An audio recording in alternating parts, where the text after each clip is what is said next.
তিনটি সম্পদ আপনি আল্লাহর কাছ থেকে চেয়ে নেবেন। কয়টি জিনিস? তিনটি জিনিস আল্লাহর কাছ থেকে চেয়ে নেবেন। এটা নবীজি সাল্লাল্লাহু আলাইহি সাল্লাম নিজে জানিয়ে দিয়েছেন। সুনানে ইবনে মাজার 1856 নম্বর হাদিস, হযরত সাওবান রাদিয়াল্লাহু তাআলা আনহু থেকে বর্ণিত। তিনি বলেছেন, এই সম্পদ জমিয়ে রাখে যারা, স্বর্ণ এবং রূপা সম্পদ যারা জমিয়ে রাখে, তাদের বিরুদ্ধে আল্লাহ পাক রব্বুল আলামিন আয়াত নাযিল করেছেন।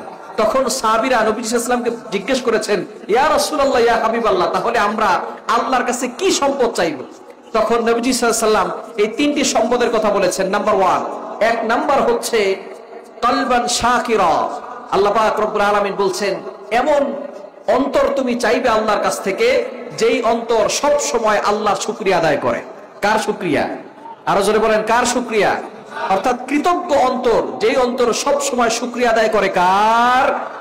আল্লাহ পাক রব্বুল আলামিন বলছেন, নিয়ামতের শুকরিয়া আদায় করলে নিয়ামত বাড়িয়ে দেন, আর যারা নিয়ামতের শুকরিয়া আদায় করবে না তাদের নিয়ামতকে ছিনিয়ে নেন কে?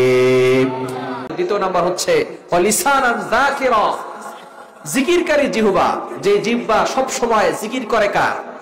আরো জোরে বলেন, কার? এজন্য বেশি বেশি করে জিকির করা যাবে তো ইনশাআল্লাহ। বেশি বেশি করে জিকির করার চেষ্টা করবেন। আল্লাহ তাআলার কাছে সবচেয়ে প্রিয় বাক্য হচ্ছে চারটি। কয়টি? আহাব্বুল কালামি ইলাল্লাহি আরবা, চারটি বাক্য আল্লাহর কাছে সবচেয়ে বেশি প্রিয়। একেবারে সহজ বাক্য, সুবহানাল্লাহ ওয়ালহামদুলিল্লাহ ওয়ালা ইলাহা ইল্লাল্লাহ ওয়াল্লাহু আকবার। এই বাক্যগুলো কি আপনারা জানেন? এগুলো জানি না? সুবহানাল্লাহ, আলহামদুলিল্লাহ, লা ইলাহা ইল্লাল্লাহ, আল্লাহু আকবার এবং আস্তাগফিরুল্লাহ, আস্তাগফিরুল্লাহ বেশি বেশি পড়তে পারবো তো ইনশাআল্লাহ। দ্বিতীয় নাম্বার সম্পদ আপনি আল্লাহর কাছ থেকে চেয়ে নেবেন, সেটা হচ্ছে লিসানান যাকিরা। এবং 3 নাম্বার সম্পদ হচ্ছে ওয়া যাওজাতাম মুমিনাতান, নেককার স্ত্রী। কি চেয়ে নেবেন আল্লাহর কাছ থেকে? নেককার স্ত্রী, যে আপনার আখিরাতের কাজে সহায়তা করবে।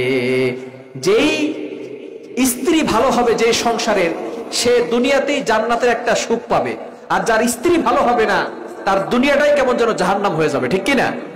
এজন্য নেককার স্ত্রী দেখে বিয়ে করবেন। যে সমস্ত যুবক ভাই এখনো বিয়ে করেন নাই, আপনারা শুধু সৌন্দর্য দেখে, চেহারা দেখে বিয়ে করার জন্য পাগল হবেন না। দেখবেন মেয়ের ভিতরটা সুন্দর আছে কিনা, ঠিক কিনা? মেয়ের ভিতরটা সুন্দর না দেখে যদি বিয়ে করেন, তাহলে কিন্তু দেখবেন সে দুনিয়াটাই আপনার জন্য কেমন যেন সংকীর্ণ হয়ে যাচ্ছে এবং দুনিয়াটাই জাহান্নাম হয়ে যাবে। এজন্য পরিপূর্ণভাবে আউট বিউটি না দেখে ইন বিউটি দেখবেন, যে মেয়ের ভিতরে দিনদারিত্ব আছে কিনা, রিলিজিয়ন আছে কিনা, ধার্মিকতা আছে কিনা। সুতরাং জাতের মাইয়া কালারাই বালা, ঠিক কিনা? সুন্দর কিন্তু তার ব্যবহার ভালো না, চরিত্র ভালো না, রূপের অহংকার করে, 10-12টা প্রেম করে বেড়ায়, এটা ভালো নাকি কালো মেয়ে তার ব্যবহার ভালো, সুন্দর ভালো, চরিত্র ভালো, ওইটা ভালো? এজন্য জাতের মেয়ে কালাটাই, যার ভিতরে দিন আছে, দিনদারিত্ব আছে, তাকে দেখে বিয়ে করার চেষ্টা করবেন। নবী সাল্লাল্লাহু আলাইহি ওয়াসাল্লাম এটা জানিয়ে দিয়েছেন। এটা অন্যতম একটি সম্পদ। সুনান ইবনে মাজার 1856 নম্বর হাদিসের ভিতরে নবী সাল্লাল্লাহু আলাইহি ওয়াসাল্লাম বলে দিয়েছেন, ওয়া যাওজাতাম মুমিনাতান, নেককার স্ত্রী আল্লাহর কাছ থেকে চেয়ে নিবে। আল্লাহর কাছ থেকে দোয়া করবেন, আল্লাহ আমাকে নেককার স্ত্রী দাও। কেননা যেই সংসারের মেয়েটা নেককার হয়, ওই সংসারের ভিতরে বরকত বৃষ্টির মতো নাজিল করে দেন কে? আরো জোরে বলেন কে? এজন্য এই 3টি সম্পদ আল্লাহ